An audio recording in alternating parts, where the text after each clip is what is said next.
Bonjour mesdames et messieurs, merci de nous rejoindre sur RTI 1. Bienvenue dans ce 13h, voici les titres de votre journal.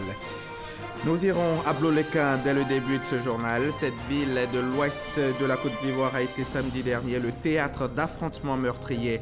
Le calme est revenu dans la ville depuis samedi après-midi et les habitants vaquent tranquillement à leurs occupations. Le ministre de l'Intérieur et de la Sécurité et le représentant résident de l'Agence japonaise de coopération ont signé récemment la convention phase 2 du projet de développement des ressources humaines pour le renforcement de l'administration locale dans les zones centre et nord de la Côte d'Ivoire. Et puis, au Togo, le comité préparatoire a fini ses travaux hier dimanche. Après de longues discussions, un document est rendu public et servira de feuille de route pour le déroulement du dialogue qui démarre ce lundi. C'est un document de 4 pages qui va servir de règlement intérieur pendant les pourparlers. Tout d'abord, ici à Abidjan, le ministre de l'Intérieur et de la Sécurité et le représentant résident de l'Agence japonaise de coopération internationale ont paraphé la convention phase 2 du projet de développement des ressources humaines pour le renforcement de la coopération de l'administration locale dans les zones centre et nord de la Côte d'Ivoire. Le projet a été initié après la crise post-électorale et il a permis la réalisation de nombreuses infrastructures socio-économiques dans la région de Bouéké. Cette phase 2 qui s'ouvre prendra en compte la région du Haut-Sassandra. Les précisions de Michel Digré. C'est une signature de convention qui devrait améliorer les performances de l'administration locale dans les régions de Bouéké et du Haut-Sassandra. Cette deuxième phase du projet fait suite à une première phase déjà réalisée dans le Bouéké et dont les résultats sont jugés satisfaisants par le directeur général de la décentralisation.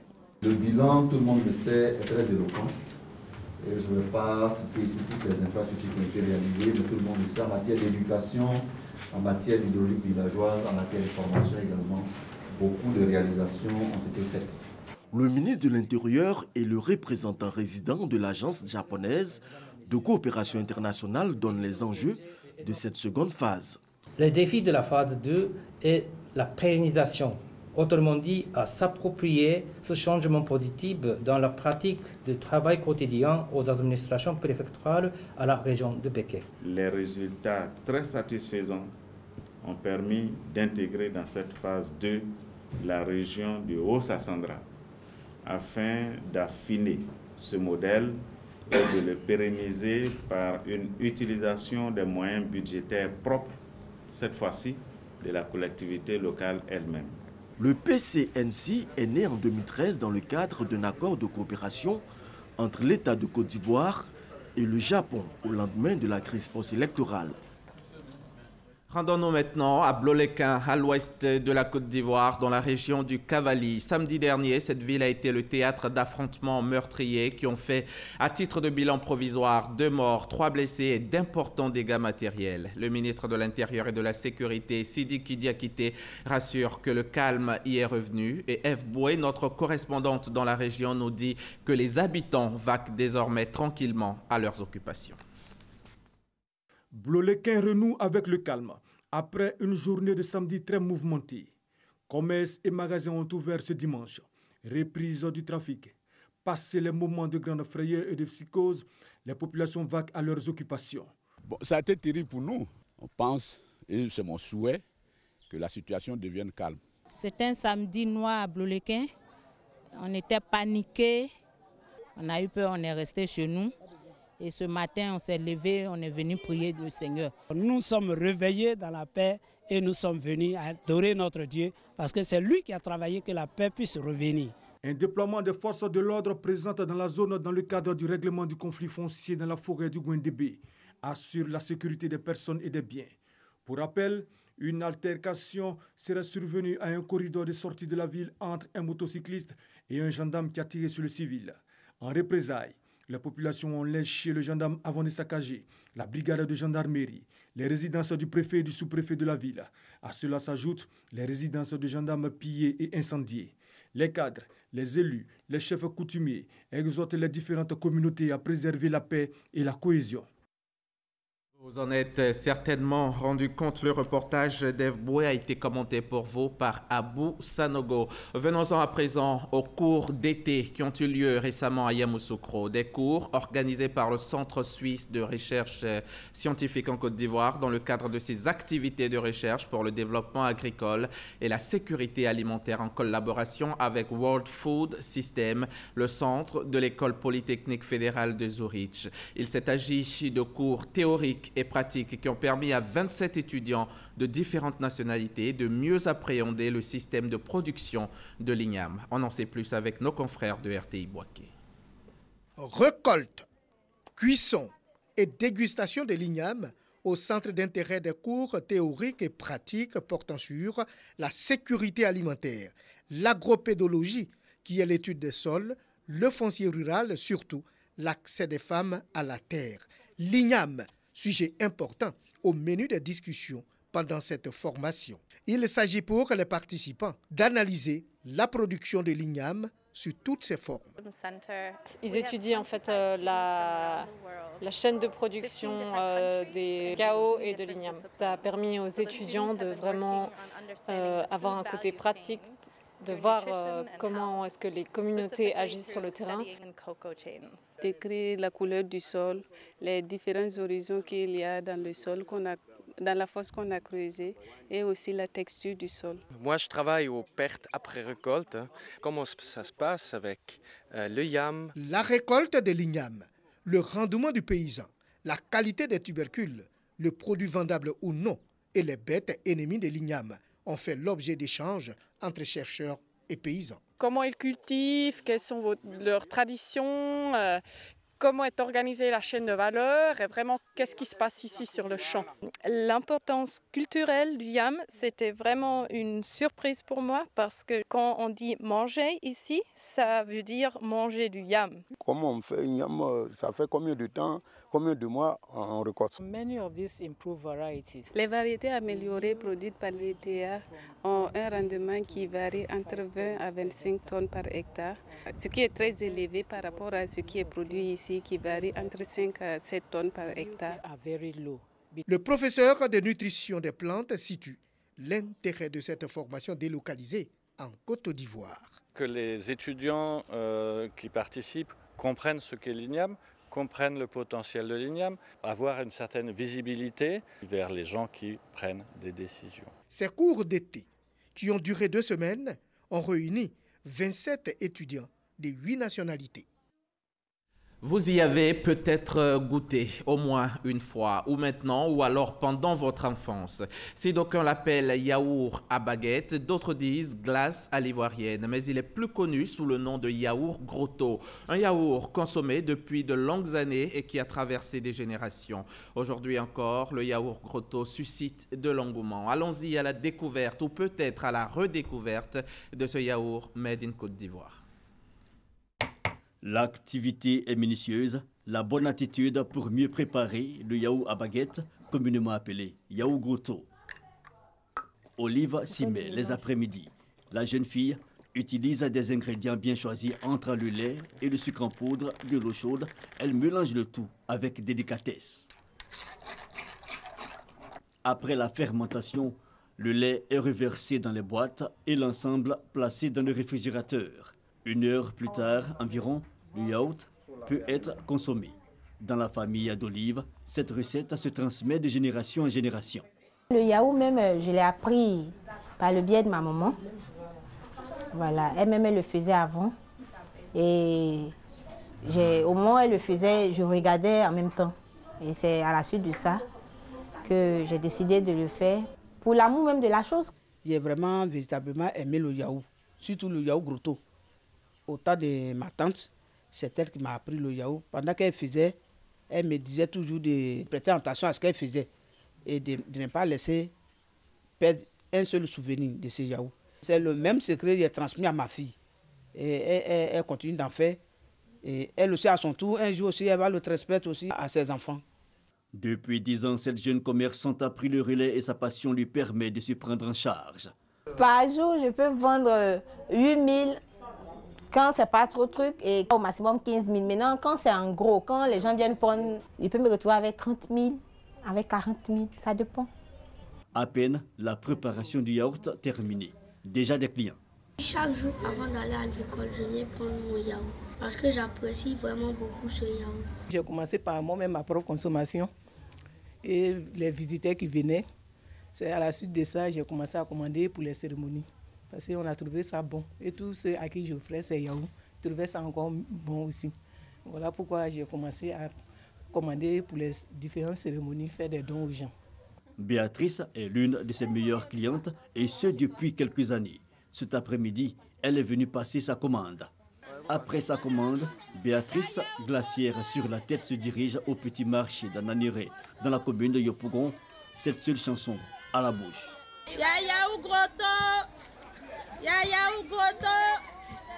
Vendeuses et clients s'arrachent le yaourt Grotto comme de petits plats. Nous consommons parce que depuis l'école primaire, le yaourt Grotto est conseillé. Le yaourt Grotto est tellement bien fait que je préfère le yaourt Grotto que les autres laits. Depuis que je bois yaourt, je n'ai jamais eu mot de vente. En tout cas, la maman, là, son yaourt est bon, son yaourt est bien fait. En tout cas, moi, je préfère yaourt Grotto. Chaque jour, je prends pour 20 000, 15 000. Actuellement, j'ai pris pour 20 000. Il y a tout vendu dans le marché. Actuellement, dans le glacé, il n'y a rien dedans. Après Yopougon, direction Cocody. Ici également, le yaourt Grotto, appelé encore la glace à l'ivoirienne, règne en maître. Les tout petits, les jeunes, les personnes âgées, peu importe le statut social, tout le monde en raffole. Quand on prend ça, ça nous donne de l'énergie. Avant, quand on était petit, on avait l'habitude de laper ça. Ma maman faisait ça avant aussi. C'est un yaourt qui est très bien fait, mais il faut aussi l'hygiène aussi dans ce truc-là. À chaque fois que je viens au salon de coiffure, franchement, je ne manque pas. Là, c'est mon deuxième. Et je crois qu'avant de partir, je vais prendre 2 autres encore. De Yopougon à Cocody et dans bien d'autres communes de la ville d'Abidjan, les années passent, mais la magie du yaourt Grotto continue d'opérer. Bonne dégustation à tous les amateurs de yaourt Grotto. On parle à présent économie. La Côte d'Ivoire et la Banque mondiale viennent de signer 2 accords de financement. Un pour le projet d'investissement forestier d'un coût d'environ 7,5 milliards de francs CFA et le projet multisectoriel de nutrition et de développement de la petite enfance d'un coût d'environ 30 milliards 200 millions de francs CFA. Ces projets visent à rétablir le couvert forestier et à couvrir les besoins de nutrition et de développement de la petite enfance. Et leur mise en œuvre va durer 5 ans. Justine Seydjike. Le projet multisectoriel de nutrition et de développement de la petite enfance et le projet d'investissement forestier, les deux d'un coût global d'environ 37,7 milliards de francs CFA, bénéficient de l'appui financier et technique de la Banque mondiale. Je voudrais, par ma voix, assurer le gouvernement ivoirien de l'entière disponibilité des équipes de la Banque mondiale à apporter leur appui technique et opérationnel à la mise en œuvre de ces 2 financements. Le projet d'investissement forestier d'une durée de 5 ans vise à conserver, augmenter le stock forestier et améliorer les conditions de vie des populations dans les zones forestières cibles. Le second projet a pour but d'accroître la couverture des interventions de nutrition et de développement de la petite enfance sur le territoire ivoirien. Le projet interviendra dans environ 14 régions administratives situées au nord, au nord-est, au nord-ouest, au centre et au centre-ouest du pays. Prises ensemble, ces régions représentent environ 33% de la population totale de la Côte d'Ivoire. Les principaux bénéficiaires sont notamment les femmes en grossesse et les enfants de moins de 2 ans se trouvant dans les zones d'intervention du projet. Parmi les groupes cibles additionnels figurent les enfants âgés de 2 à 5 ans, les femmes en âge de procréer de 15 à 49 ans et les adolescents. Rappelons que 75,5% de la population ivoirienne vit en zone forestière contre 24,5% en zone de savane. Donner son sang, c'est accomplir une action citoyenne. Une entreprise de la place l'a compris et elle initie depuis plusieurs années une vaste opération de collecte de sang. Cette année, la 6e édition de l'opération a eu lieu en début de semaine. L'initiative a séduit la ministre de la Santé et de l'Hygiène publique qui s'est rendue samedi dans les locaux de l'entreprise lors de la dernière étape de l'opération. Le témoignage de Franck Wadion. L'heure matinale, ce n'est pas une contrainte pour les travailleurs de cette entreprise dans la zone portuaire d'Abidjan.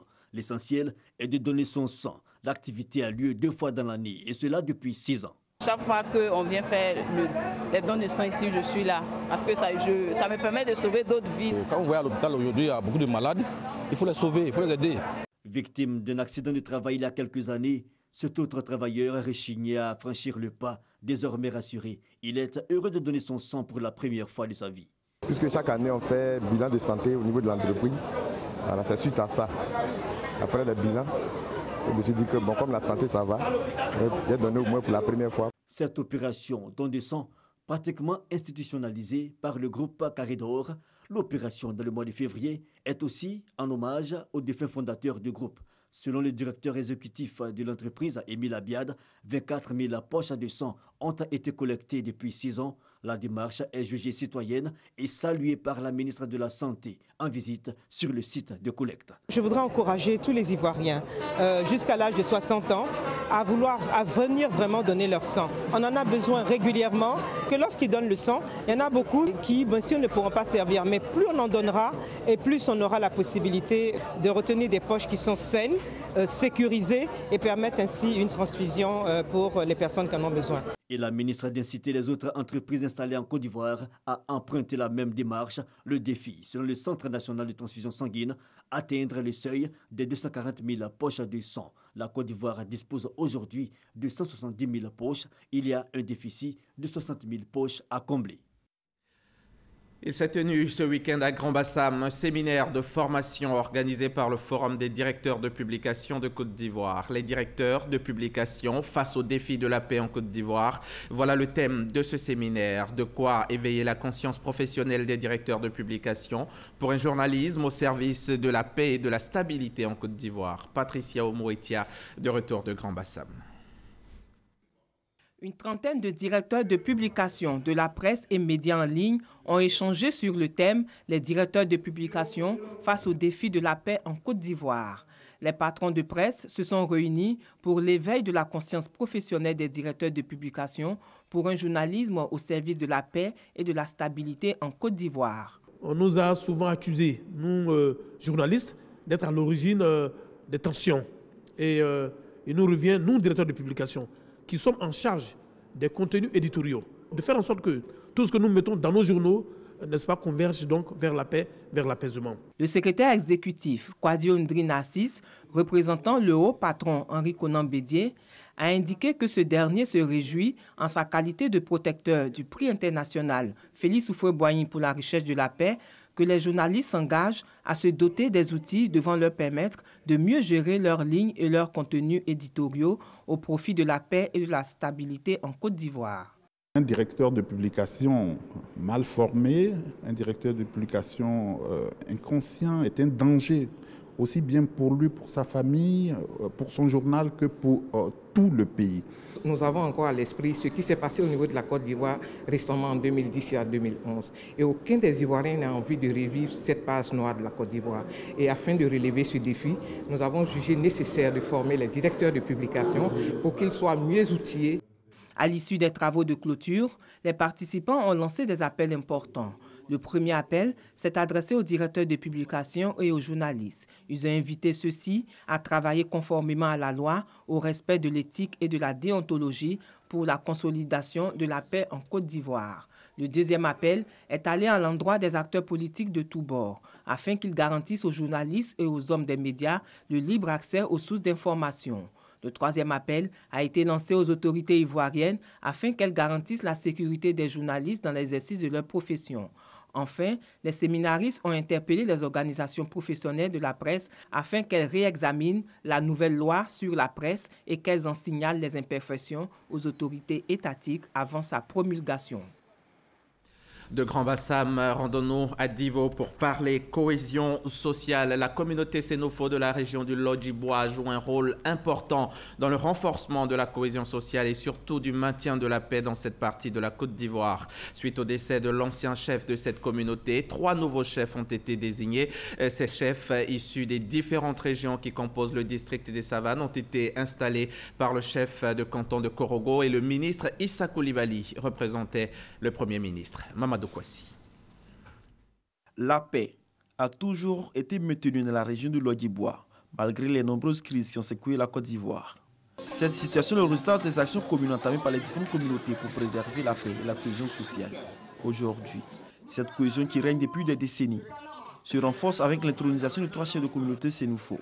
Avec cette installation, ce sont les sénoufos des 3 régions du district des Savanes, à savoir le Kologo, l'Abagoué et le Koro, qui ont désormais des porte-voix à Divo et sur l'ensemble de la région du Lodjibois. Si le mur est cassé un peu, ça qu'il y a de ceux qui rentrent dedans, mais je ne sais pas quand il est venu. Voilà, il faut qu'on va souder. Si on a soudé, vraiment notre problème tout sera résolu. Cette intronisation s'est faite dans la pure tradition sénoufo, par le chef de canton de Korogo, aidé par le ministre Issa Koulibaly, représentant le Premier ministre Amadou Gon Koulibaly, patron de l'événement. Tous ont invité les chefs de communauté à tout mettre en œuvre pour maintenir le climat de paix dans la région du Lodjibois. Le bon chef doit être calmement écouter, protéger sans discrimination, restaurer un climat de paix et de cohésion préalable à tout développement. Vous devez fuir la politique politicienne. Mais il reste bien entendu que la sagesse qui vous caractérise vous permet de distinguer et de reconnaître mieux que les autres les politiques capables d'assurer le bonheur de vos populations. Le maire de la ville de Divo, le ministre Amédée Kofi Kwaku, a salué les actions des différentes communautés résidant dans la région du Lodjibois avant de les inviter à soutenir les actions de développement du président de la République, Alassane Ouattara, tout en préservant la cohésion sociale. En dehors donc de Sénoufo, il y avait donc tous les peuples alliés.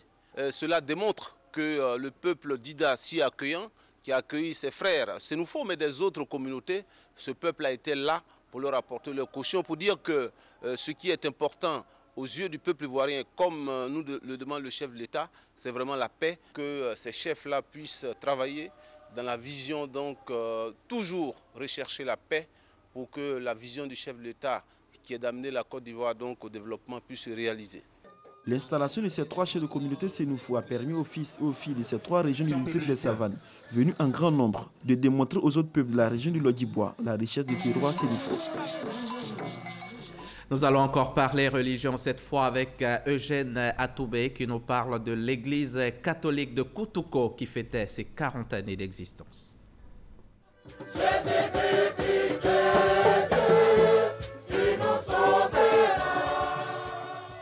L'Association des jeunes chrétiens catholiques de Goudouko, dans la commune de Lakota, a 40 ans. Son objectif est de faire la promotion de l'œuvre de Dieu. La célébration de ce 40e anniversaire a été marquée par une communion fraternelle entre pèlerins en vue de faire le bilan des actions entreprises et surtout une occasion pour ce groupe spirituel de manifester sa reconnaissance à Dieu à travers une messe d'action de grâce. Dans son homélie, le père célébrant Alfred Kouadjane Dago, curé de la paroisse Saint-Pierre de Goudouko, a exhorté les membres de l'association à continuer à entretenir cette flamme spirituelle en vue d'être des modèles de vie dans leur environnement quotidien. Les festivités de ce 40e anniversaire, parrainées par le lieutenant-colonel Doué Désiré Pamphile, premier vice-président de l'aumônerie militaire catholique de Côte d'Ivoire, ont été meublés par le baptême de 21 nouveaux fidèles qui s'engagent à contribuer à la marche de l'expansion de l'Église Famille de Dieu. La religion donne aux individus cette possibilité de fuir le mal.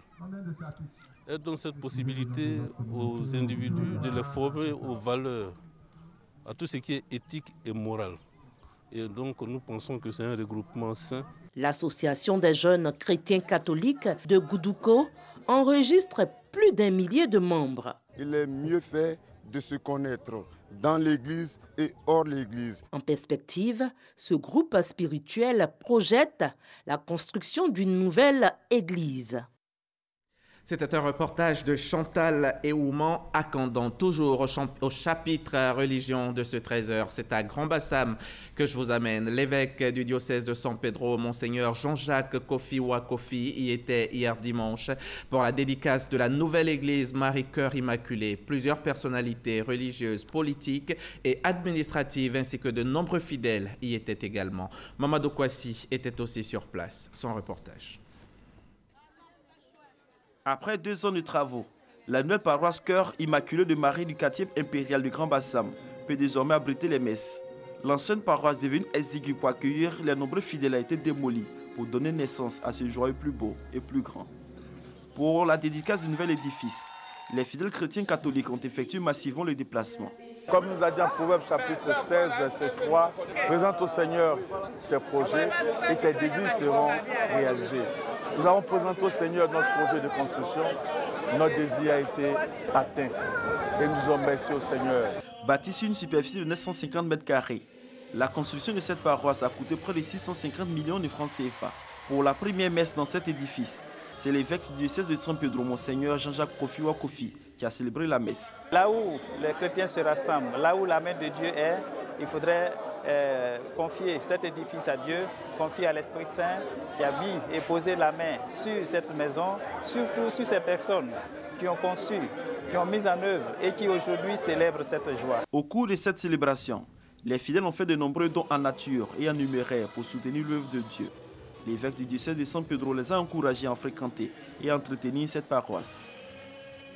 Des milliers de personnes ont manifesté hier dimanche à Bissau contre les sanctions de la CEDEAO visant 19 personnalités bissau-guinéennes pour non-respect d'un accord de sortie de crise politique. La CEDEAO, je le rappelle, a annoncé le 1er février dernier des sanctions prévoyant une interdiction de voyager dans l'espace régional et le gel des comptes bancaires contre des personnes accusées de bloquer l'accord de sortie des crises contre la en Guinée-Bissau. Le reportage est signé Gabriel Zani. Colère, marche de protestation le dimanche 19 février en Guinée-Bissau contre une annonce de la Communauté économique des États d'Afrique de l'Ouest rendue publique le 1er février. La CEDEAO a sanctionné 19 personnalités bissau-guinéennes pour non-respect d'un accord de sortie de crise politique.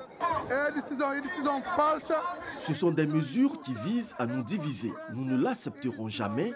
Nous sommes un peuple souverain. La Guinée-Bissau traverse des turbulences politiques depuis la destitution en août 2015 par le président Vaz de son premier ministre Domingos Simões Pereira, chef du PGC, auquel appartient également le président bissau-guinéen. Le président bissau-guinéen et son ancien premier ministre Pereira s'accusent mutuellement de faire obstacle à l'application de l'accord conclu à Conakry en Guinée en octobre 2016 sous l'égide du président guinéen Alpha Condé dans le cadre d'une médiation de la CEDEAO. Cet accord prévoit une procédure consensuelle pour choisir un nouveau Premier ministre ayant la confiance du président et devant rester en place jusqu'à des élections législatives prévues en 2018. Au Togo, le comité préparatoire a fini ses travaux hier dimanche 18 février. Après de longues discussions, un document est rendu public et servira de feuille de route pour le déroulement du dialogue qui démarre ce lundi. C'est un document de 4 pages qui va servir de règlement intérieur pendant les pourparlers entre les acteurs politiques du pouvoir et de l'opposition. Et pour refermer ce journal, c'est au cirque que je vous amène. Le cirque, une discipline très peu connue en Côte d'Ivoire. Pour le vulgariser, les rencontres interculturelles du cirque d'Abidjan voient le jour. L'initiative est de la Fabrique culturelle et elle a pour objectif d'amener les Ivoiriens à se familiariser avec cet art. La première édition du RICA s'est déroulée du 15 au 18 février dernier à l'Institut français en présence de notre reporter Issa Chonayo. Du cirque dans le ciel de l'Institut français au plateau. Les rencontres interculturelles du cirque d'Abidjan RICA, un moment de partage et de communion entre les professionnels et les adeptes du cirque. Ici, la compagnie Ouldous, venue de France en pleine démonstration. À 5 mètres du sol, des professionnels font des mouvements sur une corde tendue.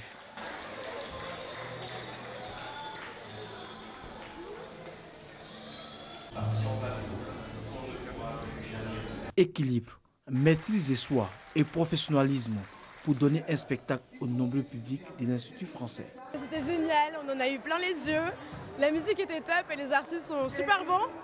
Et non, c'était vraiment génial, c'était un bon moment. Ce spectacle-là a été très sympa, l'ambiance très émouvante et je suis contente d'être venue avec Lucille quand on s'est retrouvés ici. C'était vraiment très sympa et pour tous les autres qui ont envie de venir, je peux leur recommander de venir ici à RICA, le spectacle, le cirque d'Abidjan. La magie était également de la partie avec les Canadiens. cette fois à l'intérieur de la salle de spectacle. On souffle, parfait. On ouvre la main. On ouvre la main. Ça n'arrête pas. Un autre va sortir ici, ton oreille. Oh!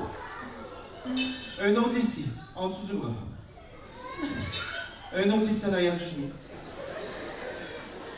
Cette initiative de la Fabrique culturelle vise à familiariser le public ivoirien avec le cirque. Nous avons beaucoup d'artistes de grande qualité, avec beaucoup de compétences, que ce soit en théâtre, en danse, mais on n'avait pas en cirque. D'ailleurs, nous n'avons pas de compagnie de cirque. Donc je trouvais dommage parce que le cirque est vraiment une discipline artistique fantastique qui regroupe toute la famille. J'aimerais bien intéresser le public ivoirien au cirque. Durant 4 jours, le public a communié avec de nombreux professionnels du cirque.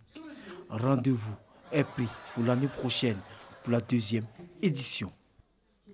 C'est la fin de ce journal. Merci de l'avoir suivi et si vous voulez le revoir, rendez-vous sur notre application RTI Mobile ou sur rti.ci. À demain, 13h.